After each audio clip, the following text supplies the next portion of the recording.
Meus irmãos, a paz do Senhor Jesus. Hoje nós vamos retomar o panorama bíblico e agora vamos falar sobre o Novo Testamento. Vamos primeiro fazer uma introdução ao Novo Testamento, entender como que ele foi escrito, dividido, e aí depois a gente vai entrar em cada livro detalhado. Bom, a formação do Novo Testamento ele é composto por 27 livros. Desses 27 livros nós temos a biografia, que são 4 evangelhos. Nós temos um livro histórico, que conta a história do nascimento da igreja. Nós temos também 21 epístolas, que aí estão a base da nossa doutrina.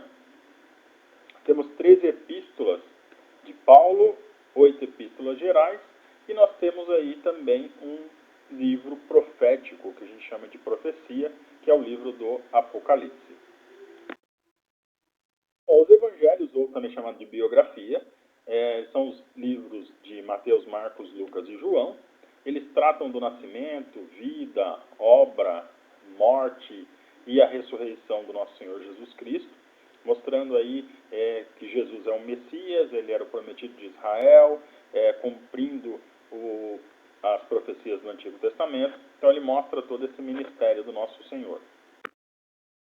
O livro histórico, o livro de Atos dos Apóstolos, ele mostra a propagação do Evangelho, falando dessas boas novas de salvação, mostrando desde a ressurreição do nosso Senhor até a sua ascensão para o céu, e também mostrando a descida do Espírito Santo. E nessa descida do Espírito Santo, o povo, os discípulos, eles são revestidos de poder, e aí eles saem a pregar o Evangelho em Jerusalém, Judéia, Samaria, e chega até os confins da terra. As epístolas, nós temos as epístolas paulinas, elas, 9 delas foram dirigidas à igreja, a igrejas específicas, algumas delas não foi Paulo que plantou a igreja, a gente vai ver isso aí na epístola quando a gente estudar ela, e 4 dirigidas a indivíduos, pessoas diretamente ali foram encaminhadas para essas pessoas. As epístolas gerais, nós temos aí uma dirigida ao povo hebreu, que aí é os judeus que estão dispersos, e 7 epístolas gerais, que aí é para toda a comunidade, toda a igreja. Bom, o livro profético, ele mostra aí a revelação, o livro do Apocalipse ele está relacionado com essa revelação, mostrando a consumação e o juízo de Deus. Vai falar também sobre o novo céu, nova terra. Esse livro ele vai mostrando toda a revelação e também dá esperança para os primeiros cristãos lá no início, onde estavam com muito medo e enfrentando muitos problemas. Esse livro mostra a revelação das coisas que haveriam de acontecer ainda. Bom,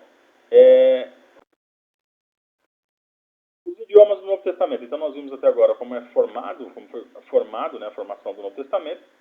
Agora um pouco sobre os idiomas que foram escritos no Novo Testamento. Nós temos algumas porções em aramaico, bem poucas, mas nós temos. Expressões como Talita Cumi, Eli Eli lama sabachthani, Maranata, Abba Pai, são expressões aí do idioma aramaico. E lembrando que o aramaico é aquele retorno do povo do cativeiro, então eles vêm com essa língua do cativeiro, e aí esse idioma ainda fica ali enraizado no meio do povo. Lembrando que o judaico, a palavra, o hebraico propriamente dito, melhor dizendo, o hebraico era o idioma da cerimônia, dos cultos cerimoniais, e o aramaico era a língua que o povo falava também, ainda quem falava também o grego, que é o outro idioma onde o Novo Testamento foi escrito na sua quase totalidade. O grego foi escrito, o texto foi escrito então em grego koiné, que era essa língua mais conhecida, era uma língua mais universal ali do primeiro século. É como se a gente comparasse hoje o inglês hoje que é a língua universal, quem fala inglês fala com praticamente todo o mundo, assim era também o grego koiné no primeiro século. O grego, então, ele é composto de 25 letras, e aí ele inicia a primeira letra como alfa, e a última letra como ômega, Então, para o nosso idioma português seria o A e o Z. Então, alfa e ômega. Jesus, então, ele se identifica, ele faz ele dá essa expressão que ele é o alfa e o ômega, né? Está lá no livro do Apocalipse, que quer dizer o princípio e o fim, o primeiro e o derradeiro. Então, seus ouvintes, eles entendiam exatamente o que ele queria dizer com isso. Bom, o cânon do Novo Testamento, né? Cânon, só para lembrar, então, cânon é uma vara de medir, né? Uma espécie de medição. O cânon do Novo Testamento, ele deu, então, de forma progressiva, não veio tudo de uma vez, foram sendo escritos ao longo do tempo. No início havia já alguns escritos falsos ou não apostólicos, a gente vai entender um pouco sobre isso. Então, toda e qualquer palavra a respeito de Cristo, ela era submetida aos ensinos dos apóstolos. A gente vai ver que precisava, para ser considerado um texto canônico, né, um texto inspirado, ele precisava cumprir alguns requisitos. Os primeiros cristãos, então, eles recebiam, liam e iam colecionando esses textos, que eram os textos dos apóstolos, e assim formou-se aí os primeiros documentos aí, chamados de documentos inspirados, e aí é onde fortaleceu a doutrina chamada doutrina dos apóstolos. Bom, no primeiro século, então, no Novo Testamento já haviam então os 27 livros, que já circulavam nas igrejas e eles já consideravam divinamente inspirados. E aí, após a primeira geração, então, passada, né, dos primeiros cristãos, principalmente dos apóstolos, já se tinha, só para ter uma ideia, 36 mil citações dos pais da igreja correlacionados ao Novo Testamento. Então, até dizem que se o Novo Testamento ele não tivesse sido preservado de forma física, né, os textos, só as citações dos pais da igreja dava para reformular, ou refazer, ou reescrever o Novo Testamento, só nessa citação deles aí. Bom, como é que era o critério, então, para entender e ter um livro como canônico, né, o livro do Novo Testamento como um livro canônico? Primeiro, a apostolicidade. E aí os critérios eram, foi escrito por um apóstolo? Ou esse escrito, ele está relacionado com algum apóstolo? Foi algum apóstolo que ditou? Foi o ministério de algum apóstolo? Foi algum apóstolo que faz algumas citações? Enfim, a apostolicidade tinha que ter alguma coisa ligada aos apóstolos. O segundo era o conteúdo. O livro deveria possuir, então, uma clareza da natureza espiritual, e também está de acordo com o próprio contexto ou conteúdo bíblico, histórico, não poderia ter divergência com o Antigo Testamento, então tinha que também ser avaliado o conteúdo, o que foi escrito.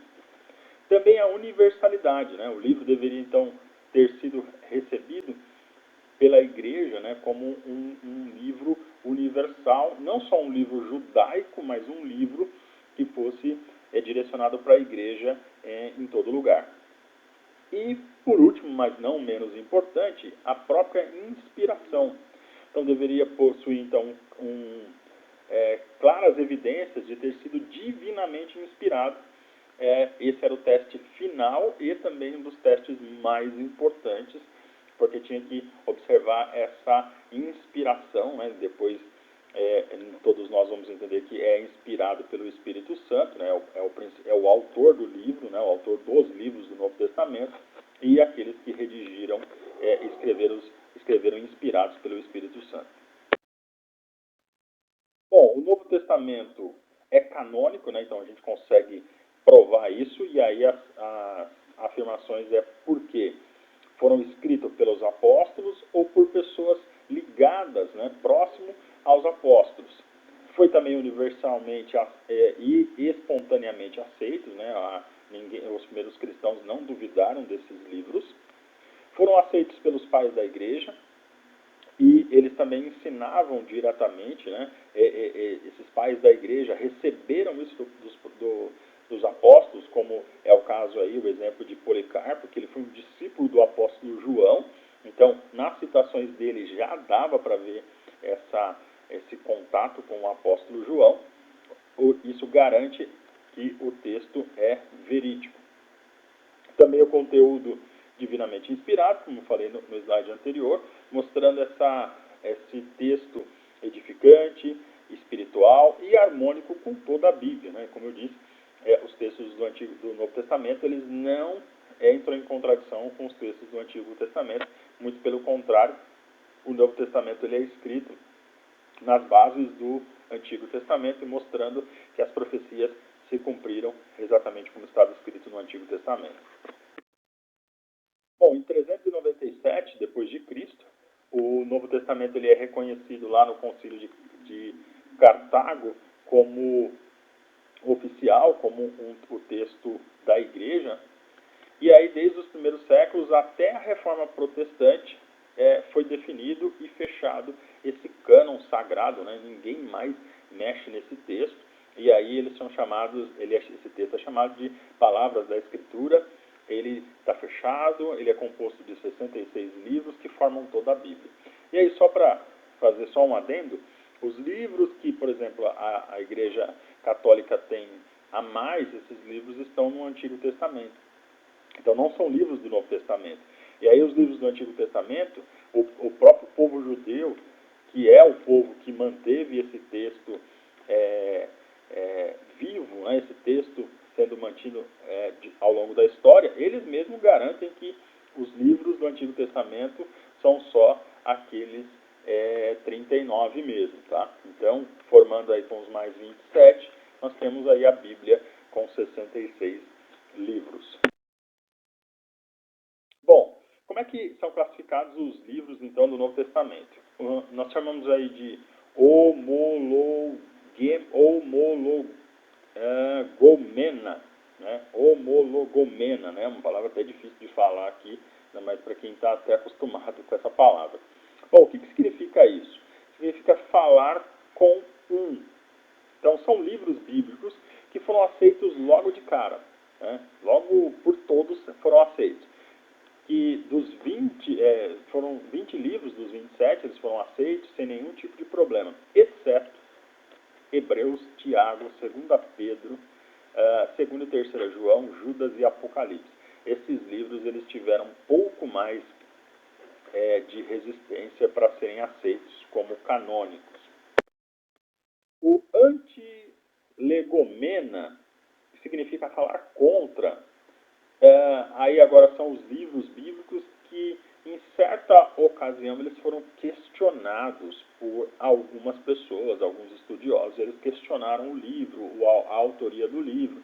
Eles fizeram algum tipo de questionamento, o que colocou em dúvida se aquele livro era inspirado ou não. Mas, como eu disse, foram alguns, né? Não foram a maioria.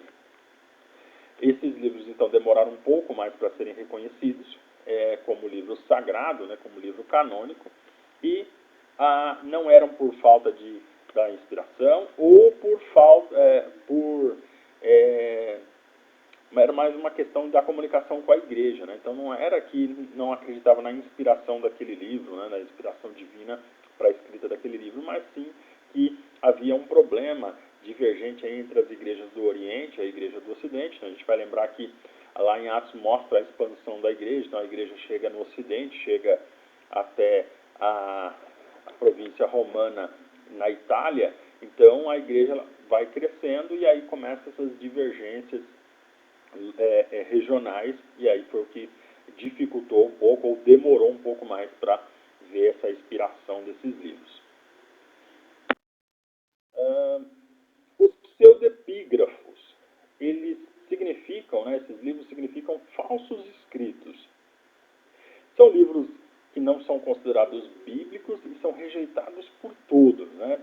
Grande parte toda a igreja rejeitou esses livros. E aí tem uma lista gigantesca deles aí. Então, durante o segundo e o terceiro século, apareceram muitos livros aí que foram chamados de livros heréticos, porque eles contradiziam o que já estava escrito, o que já era aceito pela igreja, contrariavam o Antigo Testamento, ou traziam umas doutrinas estranhas, esquisitas, que não corroboravam com o ensino de Cristo. Então, foram rejeitados. E aí, tem uma estimativa aí de mais ou menos umas 280 obras.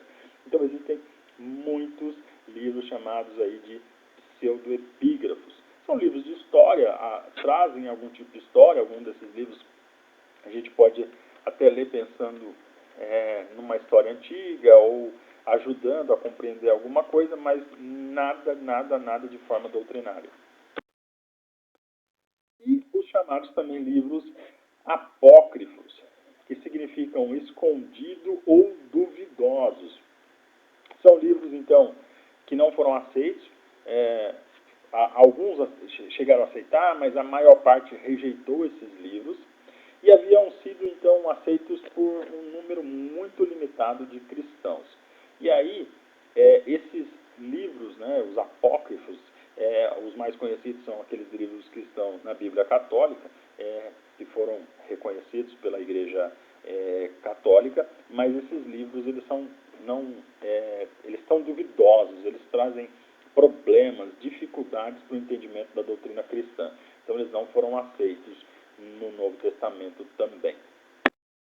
E aí, para nós concluirmos esse assunto de introdução ao Novo Testamento, entender como que ele foi escrito, é claro que aqui é de forma panorâmica também. O Novo Testamento, para estudar, a gente precisa de muito mais tempo para estudar cada um desses detalhes, mas agora só para a gente fazer um panorama, para depois a gente já começar a estudar já um pouco sobre o período agora do Novo Testamento. Quero ver se eu faço uma aula ainda sobre o período interbíblico. Então agora entendendo como o Novo Testamento ele foi escrito, entender um pouco do período interbíblico, e aí sim nós partimos para cada livro do Novo Testamento. Bom, como nós vimos então, o Novo Testamento ele passou por um teste rigoroso de autenticidade e historicidade, o que dá ainda mais autenticidade para o texto sagrado, foi o seu cumprimento na história, e isso nos leva a confiar e acreditar no que está escrito. Então, nós podemos garantir que o que está escrito é verdadeiro, é divino, é inspirado e é palavra de Deus. Que Deus nos abençoe e tenham todos uma boa aula. Até a próxima.